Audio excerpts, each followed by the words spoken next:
o hipnoterapeuta João Marcelo. João, bom dia, seja bem-vindo aqui ao nosso programa, João. Bom dia, Marcos Dantas, bom dia, caros ouvintes do Panorama 95. Estamos aqui mais uma quarta-feira, trazendo um tema relevante que possa ajudar você, que sempre está aqui na quarta-feira, ouvindo a nossa entrevista. E o nosso tema de hoje é medo do medo. E aí, João?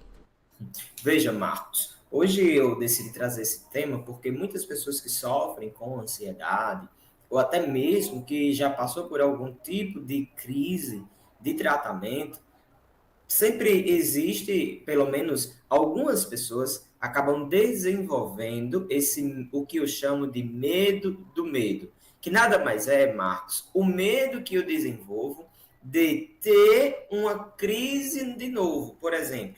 Eu tive uma crise e foi horrível. Então eu agora fico com medo, agora eu estou bem, mas aí eu fico com aquele medo, desenvolvo esse medo de sentir tudo aquilo, de passar por aquela crise, principalmente quem já passou por pânico, né? Então, assim, teve uma crise de pânico, é aquele medo aterrorizador que paralisa, cheio de preocupações. Então, assim, pessoas que chegaram já até mesmo ir até o pronto-socorro, né? Quer dizer, cada situação que acontece, né? Então, a pessoa ela fica com esse medo de que passe por tudo aquilo que já passou anteriormente. E aí onde é que se desenvolve o medo do medo. Marcos, esse medo do medo é uma das coisas pelo qual, por exemplo, depois que você faz um tratamento, vou dar um exemplo da hipnoterapia, que é o que eu posso falar. A pessoa vem, faz o tratamento, como é que tá? Não, estou bem agora. Porém, ela começa a desenvolver esse medo do medo. Então, ela vai começar a prestar atenção agora em coisas que antes ela não percebia. Vou dar um exemplo para que você possa entender, ouvinte. Veja só, nós temos o que nós chamamos de sistemas autônomos no nosso corpo, que ele não precisa que eu esteja aqui prestando atenção para que ele funcione. Um exemplo disso é o nosso coração, né? Quando ele está, eu não preciso ficar aqui olhando, deixa eu ver se meu coração está batendo, não. Né? A minha respiração, de acordo com o que eu estou aqui falando, minha respiração ela vem e eu não preciso tenho que estar controlando. Não. Então, assim, quando a pessoa começa a passar por um quadro de ansiedade, ela começa agora a prestar atenção nesses sistemas autônomos que são independentes e que antes ela não percebia. Então, agora, a pessoa fica desse jeito, de vez em quando, coloca a mão no coração e faz, deixa eu ver, será que tá batendo normal? Será que tá acelerado? Aí fica, tum, tum. Aí quando ela vê que tá normal, aí ela faz, ufa, tá bem, tá bom, não tô sentindo nada não. Mas se ela perceber que tem alguma coisa assim, aí ela já fica, meu Deus, já tá um pouco acelerado. Aí já vem isso, daqui a pouco já começa a surgir outro sintoma, pronto, tá numa crise. Do mesmo jeito, deixa eu ver aqui, pronto. Nessa segunda-feira mesmo eu atendi uma paciente em um retorno e ela estava com esse medo do medo, né? E aí ela o quê? Era o medo ela tinha a sensação ainda de como se tivesse alguma coisa na garganta. E ela disse, João, quando eu estou bem, que eu estou conversando, estou rindo, olha, não lembro disso, não sinto nada. Mas quando eu fico, meu Deus, será que eu... Deixa eu ver se eu estou sentindo. Ela fica aglutinando, entendeu? Que é o que? Ela fica testando, ela fica procurando o sintoma. E o que acontece? Ela passa a provocar. Quando eu fico aqui procurando, testando, olhando, deixa eu ver. Não, tá. Eita, tá alguma coisa, mas pronto, já começa a dar um frio na barriga, já vai dar um aperto no peito, já dá aquela inquietação, você começa a ficar nervoso. Por quê? Porque eu tô com medo do medo. Eu tenho certeza que você ouvinte, né, que já passou por alguma situação como essa, sabe do que eu estou falando, né, desse medo do medo, que é o medo de eu ter novamente aquela crise que eu já tive. João, agora com relação a essa questão, por exemplo, quais são as principais causas e fatores que contribuem para desenvolvermos o medo do medo? Veja, Marcos, um dos principais motivos que desenvolve esse medo do medo é porque o que eu passei não foi bom, né? A experiência não foi boa. E assim, uma das estratégias do cérebro é querer evitar situações de perigo, né? Meu cérebro ele quer me proteger. Então ele vai colocar em prática estratégias para que me proteja, para que eu fique distante daquilo que para ele representa perigo. Então vamos dizer que, sei lá, eu passei por uma situação na minha vida, um trauma, alguma coisa assim, então meu cérebro automaticamente ele vai querer me proteger. Então, algo que se assemelhe de alguma forma àquela situação, o meu cérebro vai querer me afastar daquilo. Então, assim, eu não quero passar novamente por aquela situação, então o meu cérebro, para me proteger, vai me afastar. Então, assim, aí eu fico, meu Deus, se eu passar de novo, será que eu vou sentir? E se for assim? E se for daquele jeito? Entendeu? Então, assim, é tanto que você pode perceber, você que está em casa, e está se identificando com o que eu estou falando aqui no rádio, você vai perceber que você fica, de fato, fazendo o que eu acabei de falar, fazendo esses testes, que é para ver. Tem gente que coloca aqui, ó, o dedo no pulso, que é para ver, deixa eu ver se meu coração está acelerado. Não, tá bom. Porque se ele perceber alguma coisa, além do que ele acha que é o normal, aí pronto, já começa a vir um nervosismo. Daqui a pouco a pessoa já vai para a internet. Tá com o batimento acelerado. É sinal de infarto?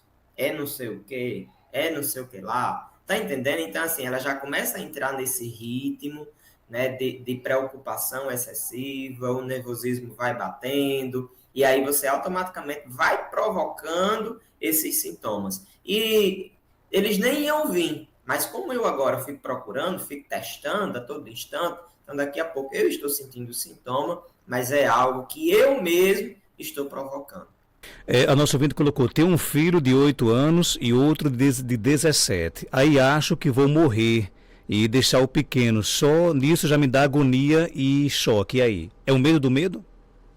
Veja, Marcos, uma situação como essa, você que é mãe, que tem medo de deixar seu filho, né? Eu acho que é um medo que todo mundo tem, né? Então, assim, é algo que até um certo ponto isso é considerado normal. Agora, até onde isso é considerado normal?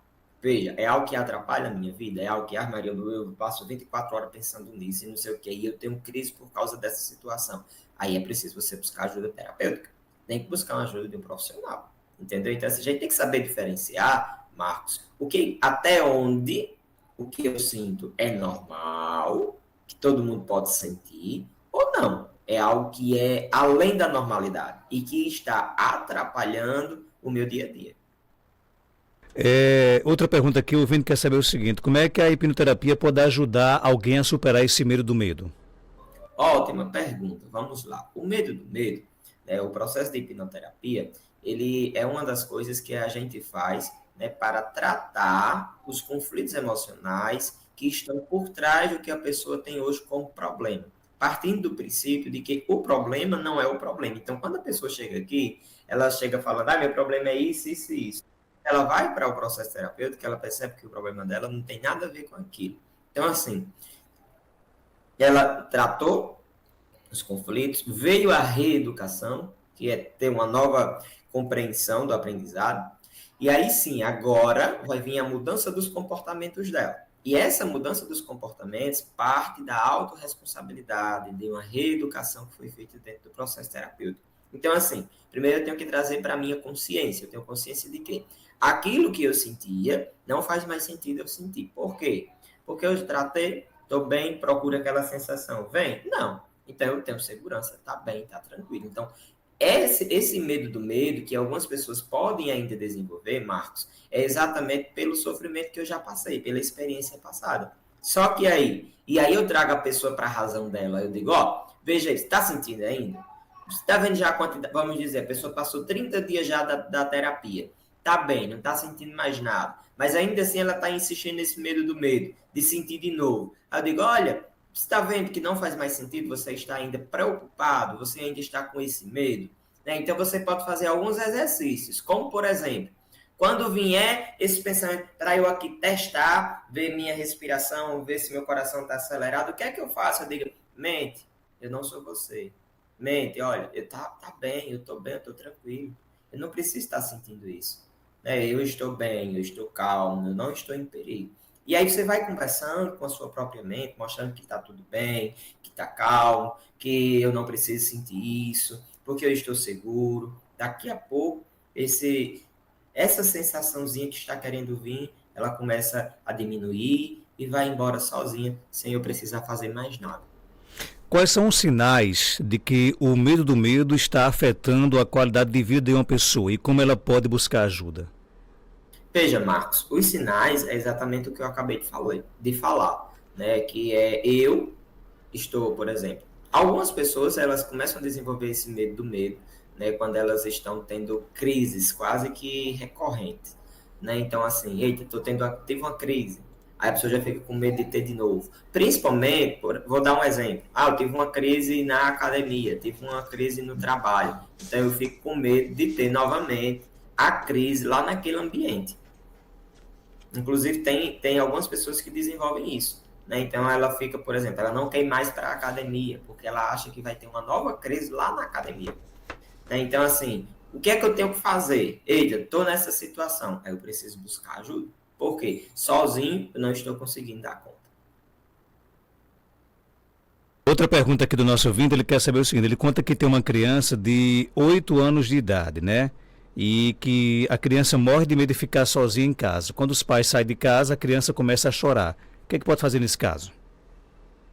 Veja, Marcos, eu acredito que a primeira coisa que você pode fazer, caro ouvinte, é buscar uma ajuda. Por exemplo, no meu caso, e aqui, Marcos, eu quero esclarecer algo que eu acho que é bem relevante, e é a gente saber diferenciar.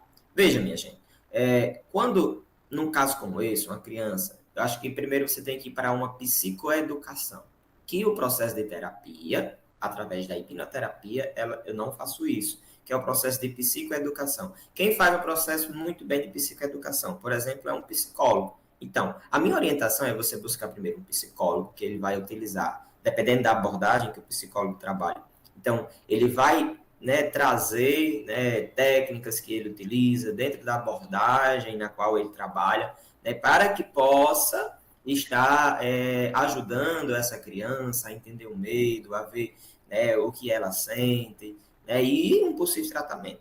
Já o processo de hipnoterapia, ela trabalha como uma intervenção, né? Tem uma intervenção. O meu trabalho, ele se resume nisso. É numa intervenção terapêutica, né? Que é diferente de psicoeducação, né? Então, assim, esse processo, tanto que quando chega alguém nessa situação, eu digo, olha, primeiro você procura um psicólogo e veja, aí faz a psicoeducação. Não conseguiu, ainda assim, tá? Sei lá, passou 6 meses, estou ainda na mesma situação, não consigo. Pronto, agora você vem para a hipnoterapia. Por quê? Aí a gente vai ver se tem alguma coisa que é além, por exemplo, de rotina, de hábito, de comportamentos, que isso daqui, os processos convencionais, eles vão ser muito importantes, entendeu? Ele vai ser um fator, assim, muito que vai colaborar. Né? Então, assim, coisas que às vezes não vai precisar ter um processo de intervenção, que não tem nada, é só mesmo uma falta de rotina, uma falta de hábito, né, de compreensão. E aí, né, outro tipo de profissional, como o exemplo que eu dei do psicólogo, ele vai ser muito mais útil do que o próprio hipnoterapeuta, porque eu, enquanto hipnoterapeuta, vou ajudar a pessoa nesse processo de intervenção, quando não tem a ver com rotina, quando não tem a ver com hábito, quando não tem a ver com comportamento, né? Mas sim, é uma trava que tem dentro dessa pessoa, que ela não sabe explicar de onde vem, mas ela só sabe que sente. Aí pronto, aí a gente vai identificar e tratar, fazer esse processo de intervenção através da hipnoterapia. Tem mais perguntas? Bom dia. Marcos, bom dia. João, bom dia. João, me diga uma coisa, em que você pode me ajudar sobre um ocorrido que teve há uns 22 dias na minha cidade. Um rapaz suicidou-se, eu presenciei quando a esposa e o filho acharam, minha filha ouviu tudo, meu esposo foi quem ajudou em tudo. Então, assim, meu esposo está bem, agora minha filha e eu, a gente não consegue esquecer, a gente não consegue ficar só. De que forma eu tenho que tirar isso? E aí, João Marcelo?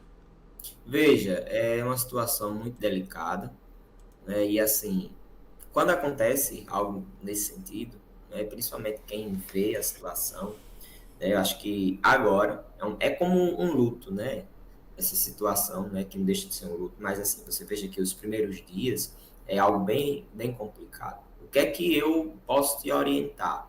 Né? É você, quando estiver nesse momento, no lugar de você, não posso pensar nisso, não posso lembrar, né? Mas fazer, como eu estava falando, a questão do medo, né? Veio, aí você pode pensar, trazer esse pensamento, né, para a sua razão e ver, e até mesmo fazer dependendo até mesmo da sua religião, não sei se você tem alguma religião, mas você pode fazer uma oração, pode fazer, né, essa conversa, internalizando dentro de si mesmo, para que possa ir te ajudando a dar sabedoria, e aí eu acho que o tempo, né, ele vai ser o melhor amigo para te ajudar a sair dessa situação, de superar esse caso drástico que você acabou presenciando. Passou algum tempo, ainda não estou conseguindo, o que é que eu faço? Aí não, aí eu tenho que buscar ajuda, né? Porque aí sozinho eu não estou conseguindo. Veja só, a questão de um luto. Ai, perdi um ente querido. Os primeiros dias são horríveis. São horríveis. Até eu completar, por exemplo, um mês, né? A gente tem missa de 30 dias, por quê? Porque é aí que começa a arrochar a saudade, né? Então, assim, é tanto que eu não trato ninguém quando ela acaba de perder um ente querido. Muitas pessoas chegam aqui no meu consultório e eu digo, olha, infelizmente eu não trato. Por quê? Porque você precisa sentir aquela dor. Você precisa sentir.